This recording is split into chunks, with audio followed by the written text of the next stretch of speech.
Hello guys, welcome to my channel. दोस्तों, आज मैं एक्सप्लेन करने वाला हूं एक अमेरिकन स्लैशर मूवी को जिसका नाम है बीटन टू डेथ। दोस्तों, इस मूवी में आपको बहुत ही ज़्यादा पेन और ब्लड देखने को मिलने वाला है और यही अमेरिकन मूवी की सबसे बड़ी खास बात है। वीडियो को स्टार्ट करने से पहले आप लोगों से रिक्वेस्ट है कि प्लीज़ आप लोग मुझे और मेरे इस चैनल को सपोर्ट कीजिए। तो चलिए दोस्तों, अब बिना टाइम वेस्ट किए वीडियो को स्टार्ट करते हैं। मूवी के स्टार्टिंग में हम जैक नाम के एक आदमी को देखते हैं जो अधमरे हालत में किसी से बचकर भाग रहा था। उसकी हालत बहुत ही ज़्यादा खराब थी। जैक की ऐसी हालत कैसे हुई ये जानने के लिए हमें 2 दिन पीछे जाना होगा, जब रिकी नाम का एक आदमी जैक को बड़ी ही बेरहमी से पीट रहा था और उसका गला दबाकर उसे मारने ही वाला था, मगर तभी जैक अपने पास पड़े एक कांच के बोतल को तोड़कर उसके गले में घुसा दिया, जिससे उसकी ऑन द स्पॉट मौत हो गई। उसकी हालत बहुत ही ज्यादा खराब। वह जैसे तैसे कर उस रूम से बाहर भागा अपनी वाइफ रिचल के पास, मगर उसकी वाइफ ऑलरेडी मर चुकी थी। जैक उसे होश में लाने की जी तोड़ कोशिश की, मगर वो ऐसा नहीं कर पाया। जैक जल्दी से बाहर भागा ताकि वह कार की मदद से वहां से निकल सके। वो कार की चाबी को कार के अंदर ढूंढने लगा, मगर ना तो चाबी कार में थी और ना रिकी के पॉकेट में। तब मजबूरन ही उसको वहां से पैदल ही भागना पड़ा मदद लाने के लिए।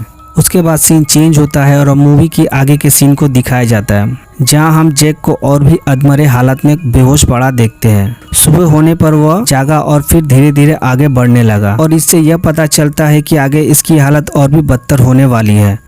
उसके बाद हम फिर से पास्ट में आते हैं, जहां जैक भागते हुए एक घर तक पहुंचा। उस घर के बाहर एक कुत्ता बंधा हुआ था। इस घर में एक हट्टा कट्टा आदमी अपनी बीमार माँ के साथ रहता था और उस आदमी का नाम था नेड। जैक की ऐसी हालत कैसे हुई और वह और उसकी वाइफ उस जगह आखिर कैसे फंसे, वो आगे इस वीडियो में देखेंगे। जैक अपने साथ हुए सभी बातें नेड को बताता है, जिस पर नेड उसको अपने घर के अंदर ले आता है।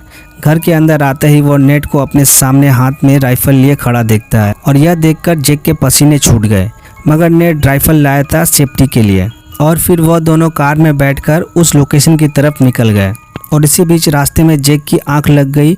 वह सपने में अपनी वाइफ को देखता है जब वो उससे पहली बार मिला था। उसके बाद वो दोनों उस घर तक पहुंच गए, जहां नेड चुपचाप कार से निकलकर उस घर के अंदर चला गया। कुछ देर बाद जब जैक की आंख खुली तो वह घर के अंदर गया और वहां के नज़ारे को देखकर उसकी रूह कांप गई। नेड रिकी की डेड बॉडी के पास बैठकर रो रहा, क्योंकि रिकी नेड का छोटा भाई था। यह देखकर जैक अपनी जान बचाकर वहां से भागने लगा, मगर नेड अपनी कार से उसका पीछा करने लगा। ऐसे तो वह पकड़ा जाता, तब वो बड़ी ही चालाकी से घासों के बीच छिप गया।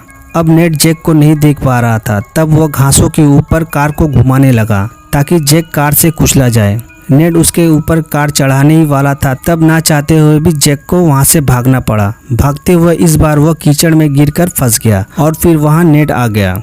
वह जैक को पीट पीट कर अधमरा किया और फिर उसको उसी घर में ले आया। नेड जैक को दोबारा से पीटा और उसको एक चेयर में बांध दिया और वह रिचल की डेड बॉडी को उसके सामने रख दिया और जैक से कहा, आखिरी बार तुम अपनी मरी हुई वाइफ को देख लो, क्योंकि उसके बाद जो वो करने वाला है उसके बाद वो कभी कुछ नहीं देख पाएगा। नेड एक चाकू को उसकी आंख के अंदर घुसाकर उसकी आंख को बाहर निकाल दिया। जैक दर्द से तड़पने लगा, यहाँ तक कि वो उल्टी भी कर दिया। उसके बाद उसकी दूसरी आंख को भी बाहर निकाल दिया, जिससे वह पूरी तरह से लाचार हो गया। जैक को इतना दर्द हो रहा था कि जो हम इमेजिन भी नहीं कर सकते। उसके बाद नेड जैक के दोनों हाथों में कील ठोक कर उसे दीवार से लटका दिया। उसके बाद हमें फिर से मूवी के आगे के सीन को दिखाया जाता है, जहां जैक एक लकड़ी के सहारे आगे बढ़ता जा रहा था। अब हमें यह पता चल चुका था कि जैक की आंखों के ऊपर पट्टी क्यों बंधा है। जैक उस वीरान इलाके में भटकता जा रहा था, इस आस में कि ताकि उसे कोई देखकर उसकी मदद करेगा, मगर इस वीरान इलाके में दूर दूर तक कोई नहीं था। ऐसे ही मीलों तक भटकते हुए जैक एक कुत्ते की भौंकने की आवाज को सुनता है और वह नेड का डॉग था। जैक कुत्ते के भौंकने की आवाज को सुनकर उसके पीछे पीछे चलने लगा और चलते चलते पहुंचा हुआ एक फेस तक। इसका मतलब आसपास कोई रहता है। उसके बाद फिर से हमें पास्ट को दिखाया जाता है, जहां नेड जैक को दीवार पर लटकाकर बाहर गड्ढा खोद रहा था। दीवार पर लटके लटके उसकी बॉडी के वेट से उसका हाथ फट गया और वह नीचे गिर गया। उसकी बॉडी पूरी तरह से बेजान हो गई थी, मगर फिर भी घसीटते हुए वो आगे बढ़ता रहा और उसके हाथ लग गया नेड का राइफल। दर्द इतना हो रहा था कि उसने सोचा खुद को मारकर यह सब खत्म कर दूं, मगर अपने साथ जुड़े लाइफ के बारे में सोचकर वह रुक गया। उसको बस कैसे भी करके उस जगह से निकलना था, तो वह नेड की राइफल को लेकर वहां से भागने लगा और नेड उसे भागते हुए बड़े आराम से उसको देख रहा था। जैक गिरते पड़ते जंगल में भाग रहा था। जैक अपने पीछे नेड के आने की आवाज को सुनकर वो और भी ज्यादा पैनिक करने लगा। तब जैक अंधाधुंध गोलियां चलाने लगा। गोलियां खत्म होते ही नेड उसे पीट पीट कर शांत किया और उसे रस्सी से बांधकर अपने साथ घसीटते हुए ले गया। नेड उन दोनों को दफनाने के लिए गड्ढा खोद रहा था, मगर अब वो गड्ढा खुदवाएगा जैक से। नेड जैक से कहता है कि अगर तूने खुद से अपनी और अपनी वाइफ की कब्र खोदा तो मैं तुम्हारे घर वालों के पास ये खबर पहुंचा दूंगा कि तू मर चुका है, ताकि वो लोग तुम्हारे आने की झूठी उम्मीद छोड़ दे। मगर नेड ऐसा कभी नहीं करेगा, क्योंकि अगर छानबीन हुई तो वह खुद फंस जाएगा। यह तो बस जैक को दिलासा दे रहा था, मगर जैक उसकी इस बात को मान लेता है और वह खुद से बिना देखे अपनी और अपने वाइफ की कब्र खोदने लगा। कब्र खोदते हुए उसके आंखों के दोनों घाव मिट्टी से पूरी तरह भर चुका था। उसको इतना दर्द हो रहा था जो हम कभी सोच भी नहीं सकते हैं। गड्ढा खोदने के बाद जैक नेड से कहता है, मुझसे बहुत बड़ी गलती हो गई, मुझे तुम्हारे भाई को नहीं मारना चाहिए था, पर मेरी वाइफ भी तो मर चुकी है, प्लीज़ मुझे जाने दो, अब तो मेरी आँख भी नहीं है। और इतने में ही नेड उसकी वाइफ की लाश को उसके ऊपर फेंक दिया और उन दोनों के ऊपर मिट्टी डालने लगा। तब जैक भी अपनी आखिरी सांसें गिनने लगा। उसके बाद हम जैक के पास्ट को देखते हैं कि आखिर ये लोग यहाँ कैसे फंसे। दरअसल जैक और रिचल की लाइफ में काफ़ी प्रॉब्लम थी, क्योंकि उन लोगों के पास पैसे नहीं थे। वह दोनों एक नया काम करने का फैसला करते हैं और वह था स्मगलिंग का। इसलिए वह दोनों गए थे रिकी के पास ड्रग्स की स्मगलिंग के लिए। रिकी उन दोनों के फोन को अपने पास लिया और उन दोनों के चेहरे को ढककर अपने साथ अपने अड्डे पर ले आया और यहीं से सब प्रॉब्लम स्टार्ट हुई। इन दोनों को जरा भी अंदाजा नहीं था कि ड्रग्स का क्या प्राइस है और ये अपने साथ 10,000 रुपए लेकर आए थे, मगर एक पैकेट का ही दाम लगभग 2 लाख रुपए था। जैक कहता है, मेरे पास इतने ही पैसे हैं। इस बात को सुनकर रिकी का पारा चढ़ गया और यहीं से उन दोनों में गर्मा गर्मी शुरू हो गई। जैक रिकी को शांत करने की कोशिश कर रहा था, क्योंकि उसके साथ उसकी वाइफ थी और यही सबसे बड़ी उसकी गलती थी कि उसने अपने वाइफ को अपने साथ यहाँ लेकर आया था।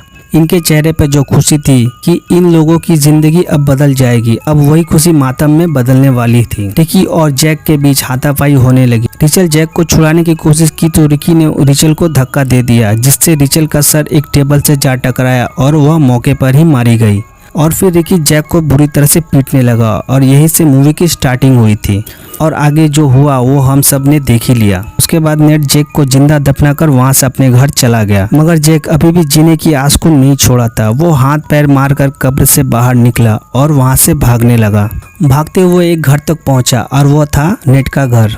जैक को ये पता चल चुका था कुत्ते के भौंकने से और फिर उसे शावर की आवाज सुनाई दी, जिससे वह यह समझ गया कि नेड बाथरूम के अंदर नहा रहा है। जैक चुपचाप घर के अंदर चला गया। किचन के अंदर थोड़ा छानबीन करने पर उसे एक चाकू मिल गया। वह उस चाकू को लेकर धीरे धीरे शावर की आवाज की तरफ बढ़ने लगा और फिर अचानक से ही वह उस चाकू से स्टेप कर करके नेड को मौत के घाट उतार दिया। तब जाकर जैक को शांति मिली। वह उस घर में और छानबीन की ताकि उसको फोन मिल जाए, मगर उसके घर में फोन नहीं था। उसके बाद वह किचन में जाकर हाथ धोया, मगर उसमें इतनी हिम्मत नहीं थी कि वो अपने आँख के घाव को साफ कर सके। वो वहीं पास पड़े एक कपड़े को उठाकर अपनी आंखों पर बांध लिया। उसके बाद वो उस कुत्ते को फ्री कर दिया। अब हम आते हैं इस मूवी के प्रेजेंट स्टोरी पर। जैक अपनी जान बचाकर भागता जा रहा था, बस भागता ही जा रहा था। आखिर वो भागते हुए एक रोड तक पहुंच गया। उस रोड पर चलते चलते वो एक गेट तक पहुंचा। उस गेट को खोलकर वो आगे बढ़ने लगा और तभी सामने से आता हुआ ट्रक उसे देखकर रुक गया। उस ट्रक से नेड का डॉग निकला और उस डॉग के साथ एक आदमी निकला जिसका नाम था एंडी। वह जैक को अपनी ट्रक में बिठाया और वहां से चल दिया। आखिरकार वह हॉस्पिटल पहुंच गया। उसकी हिम्मत रंग लाई, उसका इलाज हुआ, वह फाइनली उसकी जान बच गई। काश यह सच होता। दरअसल यह सब जैक के दिमाग में चल रहा था। वह ट्रक वाला आदमी उसको वापस से उसी घर में ले आया जहाँ से यह सब शुरू हुआ था। वो आदमी उन दोनों का बड़ा भाई था। एंडी जैक के पेट के अंदर चाकू घुसाकर उसकी आंतें बाहर निकाल दी और उसे चाकू से स्टेप कर करके उसे बेरहमी से मारता रहा। और इसी के साथ ये मूवी यहीं पर ख़त्म हो जाती है। तो दोस्तों, आई होप आप लोगों को इस मूवी का एक्सप्लेनेशन अगर अच्छा लगा हो तो वीडियो को एक लाइक और चैनल को सब्सक्राइब किए बिना मत जाना, क्योंकि दोस्तों आपका एक लाइक और सब्सक्राइब हमें वीडियो बनाने में बहुत ही ज़्यादा मोटिवेट करता है। तो चलिए दोस्तों, मिलते हैं अगले ऐसे ही किसी वीडियो में।